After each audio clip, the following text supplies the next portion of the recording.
Hey guys, if you have any issues in your business right now and you're trying to figure out how to resolve them, this is a video you want to stick around and watch. I want to introduce to you the Bottleneck Buster Method.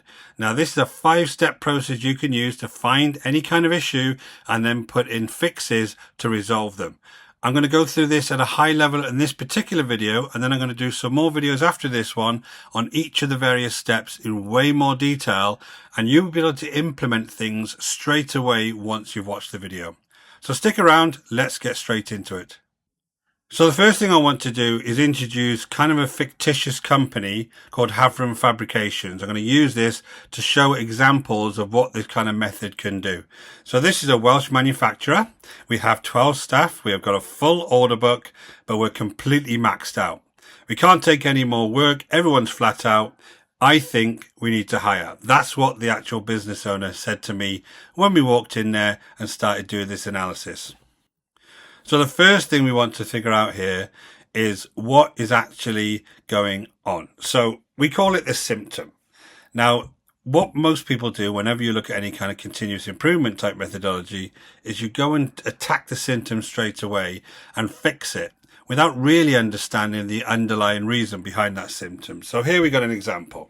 Our trigger is late invoices. The reaction initially is to yell at the staff to send them out on time. And then the result, the staff are just generally worried, temporary fear, and they're going to repeat the same thing over and over because we haven't really resolved anything, have we? So when we think about what the cause is, obviously the trigger again is the late invoice. We need to ask, why is it late in the first place? May sound very, very simple, but the point is we need to delve into this in a bit more detail. So what we want to do here, first of all, is we want to find out what's going on. So we want to map the overall bottleneck that's causing the delay. So the first thing we need to do is figure out where it is, and then we can start mapping it. So this is a really cool figure I like to use, and I say this all of the time. Most problems are not the people that are actually working through it. So if you have a process, the issue isn't the people. Most of the time, it's the process itself at some point breaking down, and it's the systems causing the issue. So this is 94% we say of problems are actually caused by the system. This is the focus, first of all, to get to the proper root cause of what's going on. So here's where we introduce the Bottleneck Buster Method. It's basically 5 steps. We're going to find it, we're going to map it, we're going to fix it, we're going to lock it in so it doesn't happen again, and then we're going to monitor it or watch it. Very, very simple. The reason I've set it out like this is because a lot of times when you have these kind of Six Sigma continuous improvement type programs, they feel very complicated. There's way more tools than you'll ever need. And what I've done is I've broken it down into practical tools that you as a business owner or somebody who runs a department can literally walk away straight away and start doing. That's the point of these types of Bottleneck Buster methods. Not to bury you in graphs and in analysis and in kind of all of the other statistical stuff that you can do, is to have a practical tool that you can walk away and do. So let's have a look at these various steps in a little more detail.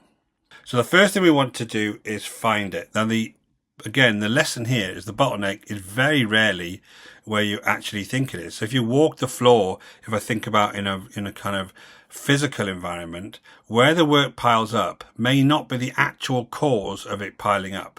It's a good indicator of where to start, but the actual reason may be somewhere else. So in this particular example, we're going to go back to our Hafren case study.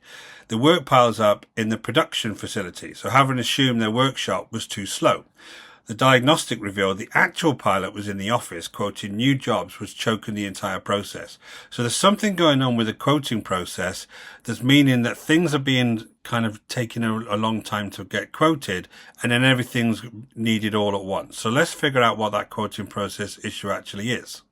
Now, process mapping is very easy. You don't need any kind of sophisticated software. Basically, you just need a whiteboard and some Post-its, or even an Excel, whatever you want to use. I like a whiteboard and Post-its because it allows your team to get together and start really looking and discussing the various steps that you have. So you want to map the process first. And basically all you're going to do is think about what's happening in that process, and one Post-it at a time, try and map the steps out to really get some insight in what's going on. So in our case, we physically map the quoting process on the wall. And then what we found straight away when we started mapping this quoting process is there's a really long approval process that's going on. So once the quote is initially done, it goes through 2 or 3 layers of management before it ever gets approved. And of course that becomes a bottleneck then, because the managers themselves will be very busy and they'll have all of these things to kind of look through and individually sign off. So that's a bit of a problem for us. We started questioning whether this needed to go through so many I's to get approved. So the next stage is to go through and we fix it. Now what this actually means is that once we found that we think the bottleneck is in the quoting process, not the shop floor or the workshop, basically we're going to have a look at what are the different ideas that we can use within that quoting process to actually fix what's going on. So basically the team have thrown a load of ideas out, and of all of these ideas, we're going to work out which of them have got really high impact with minimally low effort to start with. Now, I'm going to leave a video of this prioritization matrix underneath this in the description, because it is a really cool tool that you can use to start thinking about all your ideas and think about the kind of impact they're going to make and what effort it's actually going to take. And usually when you're ever going to look at any of these, the top 2 quadrants of this on the left and the right are going to be the ones you focus your efforts on. The very first one is that top left one where it says start here, and that's the things that are going to have the biggest impact and the least effort. Now what we've decided is if we removed one of the managerial approvals, basically it's going to drop the whole quoting time from 4 days to 1 day. Now that's something that's obviously significant, and as long as that managerial approval wasn't required, which in this case it wasn't, that's a really big win, because we don't have to buy any kind of ERP software or anything fancy. Basically, we just slightly adjust the process. So that's what we're going to use to fix it. But the essential thing here is ideating as much as you can and then figuring out and prioritizing which things you think are going to have the biggest impact, and then going from there. Now, the next thing we do is we lock in the process. Now, one thing that always happens whenever you change a process is, quite frankly, people will start gravitating back to what you've done. So basically, within 90 days, they'll be doing what they've always done. Slightly different this, because obviously it's an approval thing. But what we want to make sure is that this thing becomes a habit. So we lock this in by changing the paperwork, changing the workflow, if it's some kind of workflow, to make sure that things do not keep going and going to that particular manager in this case. So we want to make sure that whatever we do, we have a standard for doing it, we have an owner for the overall process, and then we start to monitor and develop that habit. And in this case, it's really worth doing, because obviously we're going to have a significant impact on the quoting process.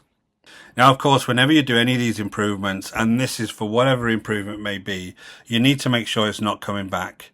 Now, all you need to do is basically monitor what's going on. So in this case, 15 minutes a week you could just spend going through all of the different things that you're fixing and making sure they're still in place. Very, very simple to do. You could have different charts, different ways of monitoring. You could have daily stand-ups, whatever it may be. But basically the point is you do revisit it to make sure it's going to be working.